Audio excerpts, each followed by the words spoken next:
গ্রাম থেকে শহর, গৃহিণীদের দিনের একটি বড় অংশ কাটে রান্নাঘরে। শহরাঞ্চলে গ্যাস ব্যবহারের সুবিধা থাকলেও গ্রামীণ জনপদে এখনো খড়কুটা বা লাকড়ির চুলাতেই রান্না হয়। আপাত দৃষ্টিতে সবকিছু স্বাভাবিক মনে হলেও এই রান্নার ধোঁয়া নীরবে ধ্বংস করে দিচ্ছে অসংখ্য নারীর ফুসফুস, যা সিগারেটের ধোঁয়ার চেয়েও বেশি ক্ষতিকারক বলে জানাচ্ছে বিশেষজ্ঞরা।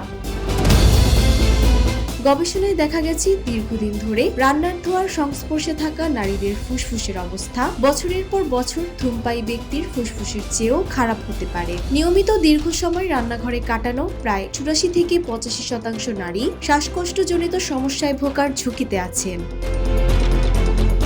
রান্নার ধোঁয়ায় থাকে PM 2.5 বা তার চেয়েও ক্ষুদ্রাতি ক্ষুদ্র ক্ষতিকারক কণা। এই কণাগুলো সরাসরি শ্বাসনালী দিয়ে ফুসফুসে পৌঁছে রক্তে মিশে যেতে পারে, যা হাড় এবং মস্তিষ্কের জন্য খুবই ক্ষতিকর।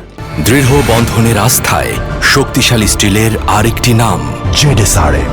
এছাড়াও ধোঁয়ায় থাকা কার্বন মনোক্সাইড এবং নাইট্রোজেন ডাই অক্সাইডের মতো বিষাক্ত গ্যাস, যা শরীরে অক্সিজেনের ঘাটতি সৃষ্টি করে। ধূমপান সাধারণত খোলা জায়গায় করা হলেও রান্নার ধোঁয়া রান্নাঘরে বদ্ধ পরিবেশে আটকে থাকে, যা ক্ষতির মাত্রা বহু গুণ বাড়িয়ে তোলে।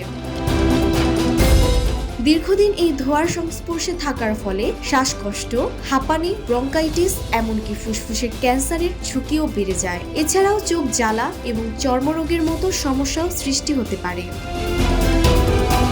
বিশেষজ্ঞদের পরামর্শ, এই ঝুঁকি কমাতে রান্নার সময় মাস্ক ব্যবহার করুন, রান্নাঘরের জানালা খোলা, এক্সস্ট ফ্যান ব্যবহার করা যাতে ধোঁয়া দ্রুত বের হয়ে যেতে পারে। ধোঁয়ার মধ্যে কাটানোর সময় কমিয়ে আনাই হলো এই নিরাপদ ঘাতক থেকে বেঁচে থাকার প্রধান উপায়। ডেস্ক রিপোর্ট, জয় জয় দিন।